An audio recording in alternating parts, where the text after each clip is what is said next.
আসসালামু আলাইকুম। তো সবার কী অবস্থা, কেমন আছে আমার প্রিয় ভাই ও বোনেরা? কেমন আছেন সবাই? তো আমার ছোট্ট একটা ব্লগ। তো এটা আমার দুপুরে খাবার নিয়ে চলে আসলাম। ক্যাপসা আর এটা এখানে মুরগি।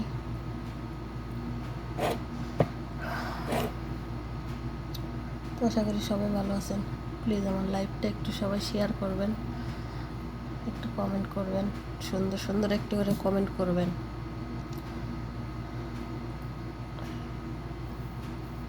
আমার ক্যাপসাটা খেতে কেমন লাগবে আপনারা একটু কমেন্টে জানাবেন।